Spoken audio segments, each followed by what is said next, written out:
नमस्कार।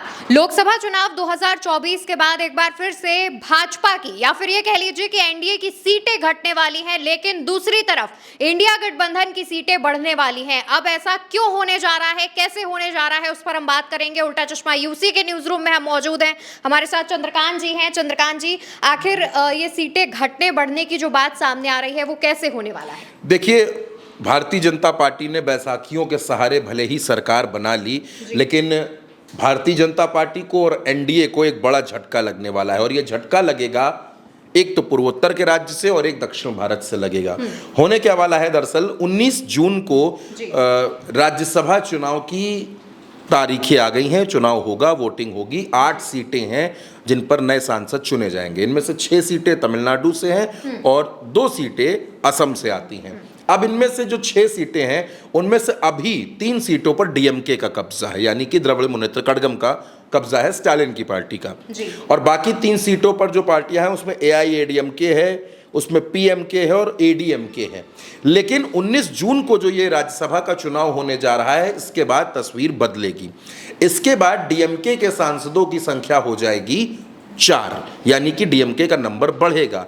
डीएमके का बढ़ना यानी कि इंडिया गठबंधन का बढ़ना। दूसरी तरफ असम में जो 2 सीटें हैं वहां भी 1 सीट इंडिया ब्लॉक के खाते में जाएगी, यानी वहां से भी 1 सीट की बढ़ोतरी हो रही है इंडिया गठबंधन के खाते में।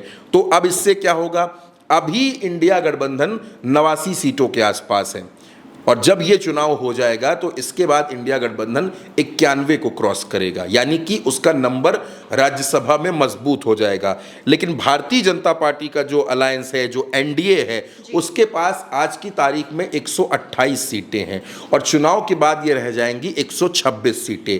यानी इनको 2 सीटों का नुकसान हो रहा है, उनको उधर आप देखेंगी तो फायदा हो रहा है। इस वजह से ये कहा जा रहा है कि ये जो राज्यसभा का चुनाव है, क्योंकि इसमें जो तमिलनाडु के सदस्य हैं उनका कार्यकाल जुलाई में खत्म हो रहा है, असम के सदस्यों का जून में खत्म हो रहा है, रिटायरमेंट की वजह से कार्यकाल खत्म हो रहा है। तो 19 जून को ये मतदान कराया जा रहा है और इसके बाद जो तस्वीर आएगी वो कुछ ऐसी होगी कि इससे इंडिया गठबंधन की सीटों में 2 सीटों की बढ़ोतरी हो रही, जैसा कि मैंने आपको बताया। और ये भी कहा जा रहा है कि जो 4 सीटें हो रही हैं डीएमके की वहां पर, उनमें से 1 सीट डीएमके कांग्रेस को दे सकती है, यानी स्टालिन वो सीट कांग्रेस को दे सकते हैं। एक नाम सामने आ भी गया है, वो नाम फिल्म एक्टर कमल हासन का है कि कमल हासन को डीएमके राज्यसभा भेजेगी। ये बेहद महत्वपूर्ण फैसले के तौर पर देखा जा रहा है, क्योंकि आप देखिए साउथ की पॉलिटिक्स को अगर आप जानते हैं, समझते हैं, वहां पे स्टारडम बहुत ज्यादा हावी है। मसलन वहां के नेताओं को भगवान की तरह पूजा जाता है, वहां के एक्टर्स को भगवान की तरह पूजा जाता है। रजनीकांत का क्या क्रेज है बताने की जरूरत नहीं है, चिरंजीवी का क्या जलवा था, क्या जलवा आज भी है, और जयललिता का क्या जादू रहा है, चाहे करुणानिधि रहे हो। वहां के लोग नेताओं को लेकर बहुत ज्यादा पॉजिटिव रहते हैं और नेताओं और अभिनेताओं का क्रेज रहता है। जब रजनीकांत भारतीय जनता पार्टी की तारीफ करते रहे हैं, आपने देखा है, तो ऐसे में जब कमल हासन जैसे बड़े एक्टर, चाहे वो टॉलीवुड रहा हो चाहे वो बॉलीवुड रहा हो, हर जगह कमल हासन के किरदारों की तारीफ हुई है। जब वो राज्यसभा में जाएंगे तो जाहिर सी बात है कि दक्षिण भारत के मुद्दों को, चाहे वो भाषाओं का मुद्दा हो चाहे वो परसीमन का मुद्दा हो, इन तमाम मुद्दों को कमल हासन भी उठाएंगे। तो राज्यसभा चुनाव की जो पूरी गणित बन रही है, इस गणित में एनडीए का नुकसान है और रिजल्ट से इंडिया गठबंधन को फायदा हो रहा है। अब आप ये कहेंगे कि ये कोई बहुत बड़ा फायदा तो है नहीं, या फिर उनका कोई बहुत बड़ा नुकसान तो है नहीं। इक्का दुक्का सीटों का जो मसला होने जा रहा है, सागर हो, कुआं हो या बाल्टी हो, सब एक एक बूंद से भरते हैं। तो वो एक एक बूंदे राजनीति में भी बेहद ज़रूरी होती हैं, और यही दक्षिण भारत की राजनीति में और असम की राजनीति में, क्योंकि असम भी एक बेहद महत्वपूर्ण राज्य है। आप देख रही हैं वहाँ पर कांग्रेस ने बड़ी तेज़ी के साथ संगठन को मजबूत किया है, गौरव गोगोई को कमान दी गई है, इसके अलावा रोजलीना तिर्की, उनको भी वर्किंग प्रेसिडेंट बनाया गया। यानी असम को लेकर राहुल गांधी बहुत ज़्यादा पॉजिटिवली सोच रहे हैं, और ऐसे में अगर असम में इंडिया गठबंधन मजबूत होता है तो भारतीय जनता पार्टी के लिए ये एक बड़े झटके के तौर पर ज़रूर देखा जाएगा। वैसे भी अगर आप देखेंगी तो असम वो राज्य था जहां कांग्रेस मजबूत थी। हेमंता बिस्वा शर्मा कांग्रेस में ही हुआ करते थे, बाद में वो भारतीय जनता पार्टी में आए।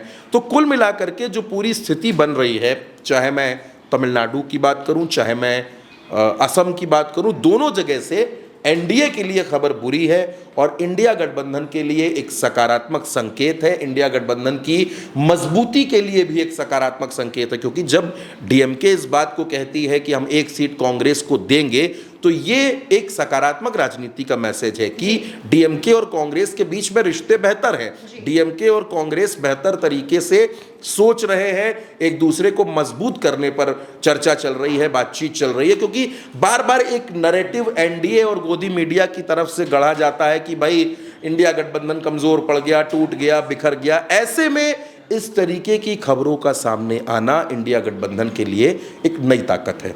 बिल्कुल। और देखिए, जिस तरीके से कमल हासन को टिकट दिए जाने की बात कही जा रही है कि उन्हें राज्यसभा भेजा जा सकता है, तो उनकी बेटी जो श्रुति हासन है वो बॉलीवुड में भी एक्टिव है, पॉपुलैरिटी है, तो उसका इम्पैक्ट पूरे देश भर में देखने को मिलेगा। दूसरी तरफ असम में अभी 2026 में विधानसभा के चुनाव भी होने हैं, उससे पहले राज्यसभा में अगर कांग्रेस मजबूत होती है तो जाहिर तौर पर इसका इम्पैक्ट होने वाले विधानसभा चुनाव में भी देखने को मिलेगा। फिलहाल हमारे साथ ज़्यादा जानकारी चंद्रकांत जी ने साझा की। अगर आपके कोई भी इस पर सवाल हो, कोई भी संशय हो, तो आप कमेंट सेक्शन में पूछ सकते हैं और उल्टा चश्मा यूसी को सब्सक्राइब करना बिल्कुल मत भूलिएगा, जिससे ऐसी तमाम जानकारियां आप तक समय समय के साथ पहुंचती रहें।